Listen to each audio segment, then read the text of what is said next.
Taki obraz Kościoła miał przed sobą Sobór Watykański. Jan XXIII i Jan Paweł II współpracowali z Duchem Świętym, aby odnowić i dostosować Kościół do jego pierwotnego obrazu, który nadali mu święci w ciągu wieków. 27 kwietnia 2014 roku przejdzie do historii nie tylko jako kanonizacja Jana Pawła II. Transmisja z mszy była po raz pierwszy w Polsce nadawana z napisami tworzonymi w czasie rzeczywistym, z zastosowaniem metody respeakingu. Dotychczas podejmowane w Polsce próby wymagały obecności respekera w tym samym miejscu co wydarzenie. Pracowali w kabinie tłumacza bądź w sąsiednim pomieszczeniu, gdzie doprowadzony był obraz i dźwięk, a napisy były wyświetlane po sieci wewnętrznej. Tym razem wydarzenie miało miejsce na placu Świętego Piotra, a zespół pracował w studio pod Warszawą. Inne podmioty odpowiadały za obraz, napisy i ich wyświetlenie.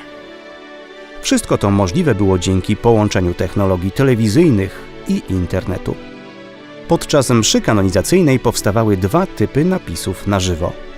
Podczas wystąpień papieskich z przekładu mowy na tekst metodą respeakingu, w pozostałych częściach napisy moderowane w oparciu o wcześniej przygotowane tłumaczenie. Przy tworzeniu napisów w Polsce pracowało dwóch respeakerów, z których jeden dodatkowo pełnił rolę moderatora i korektora oraz tłumacz symultaniczny. W drugim pokoju siedział tłumacz, który miał połączenie z respeakerem włoskim i podgląd na transmisję na żywo. Ja dostawałam ten tekst też z odsłuchu i mówiłam do mikrofonu narzędzia do przetwarzania mowy. Z tego powstawały napisy, które po szybkiej korekcie Łukasza trafiały na stronę internetową, z której Włosi wyświetlali je równolegle z obrazem. Mieliśmy na to 30 sekund, czyli tyle, ile Watykański Ośrodek Telewizyjny opóźnił transmisję. Kanonizacja była dla nas sporym wyzwaniem.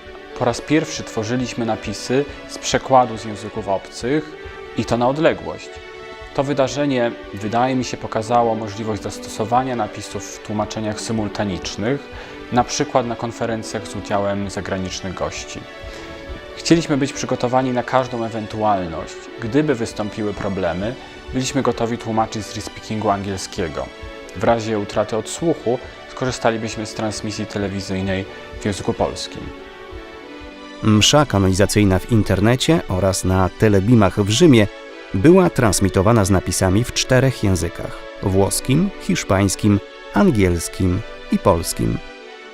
Nad projektem zorganizowanym przez Międzynarodowe Stowarzyszenie Respeakerów i Watykański Ośrodek Telewizyjny pracowało ponad 50 osób z Polski, Włoch, Hiszpanii i USA. Polski zespół, choć najmłodszy w porównaniu z doświadczonymi zespołami z Europy, wypadł bardzo dobrze.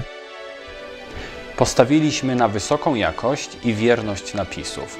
Spośród wszystkich 4 wersji językowych polskie napisy jako jedyne zawierały identyfikację mówców. Chcieliśmy, żeby napisy miały jak największą wartość dla odbiorców, dlatego wzbogaciliśmy je o dodatkowe informacje dla osób niesłyszących.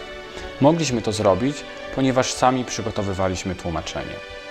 Przygotowując się do transmisji, musieliśmy przetłumaczyć tekst liturgii na polski. Wcześniej dostępny on był po łacinie, angielsku i włosku. Wspólnie z księżmi opracowaliśmy tekst mszy razem ze wszystkimi pieśniami i modlitwami. Następnie musieliśmy przygotować słownik, wprowadzić do niego nazwiska, tytuły i słownictwo charakterystyczne dla liturgii. Premiera respeakingu w Polsce miała miejsce 7 czerwca 2013 roku.